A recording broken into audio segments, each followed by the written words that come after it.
My name is Bailey Hammond, and I'm a student at the University of South Alabama in Dr. Strange's EDM 310 class. Today I'm going to read you a story from The Tales of Beedle the Bard by J.K. Rowling. And the story I'm going to read you is The Tale of the Three Brothers, which, if you've ever read Harry Potter or even seen the last movie that they made, it's kind of integral to the story. Okay, here I go. There were once three brothers who were traveling along a lonely, winding road at twilight. In time, the brothers reached a river too deep to wade through and too dangerous to swim across. However, these brothers were learned in the magical arts, and so they simply waved their wands and made a bridge appear across the treacherous water. They were halfway across it when they found their path blocked by a hooded figure. And Death spoke to them. He was angry that he had been cheated out of 3 new victims, for travelers usually drowned in the river. But Death was cunning.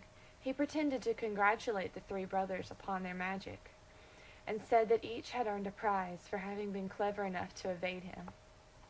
So the oldest brother, who was a combative man, asked for a wand more powerful than any in existence, a wand that must always win duels for its owner, a wand worthy of a wizard who had conquered death. So Death crossed to an elder tree on the banks of the river, fashioned a wand from a branch that hung there, and gave it to the oldest brother.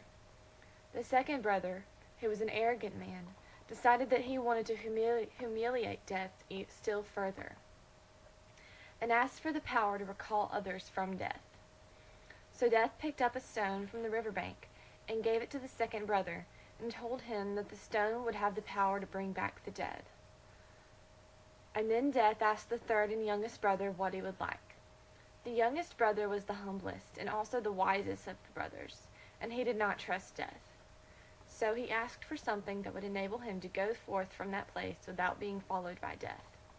And Death, most unwillingly, handed over his own cloak of invisibility. Then Death stood aside and allowed the 3 brothers to continue on their way, and then they did so, talking with wonder of the adventure they had had, and admiring Death's gifts. In due course the brothers separated, each to his own destination. The first brother traveled on for a week or more, and reached a distant village, sought out a fellow wizard with whom he had a quarrel. Naturally, with the elder wand as his weapon, he could not fail to win the duel that followed. Leaving his enemy dead upon the floor, the oldest brother proceeded to an inn where he boasted loudly of the powerful wand he had snatched from Death himself, and of how it had made him invincible. That very night another wizard crept upon the oldest brother as he lay, wine-sodden, upon his bed. The thief took the wand and, for good measure, slit the older brother's throat. And so Death took the first brother for his own. Meanwhile, the second brother journeyed to his own home where he lived alone. Here he took out the stone that had the power to recall the dead, and turned it thrice in his hand.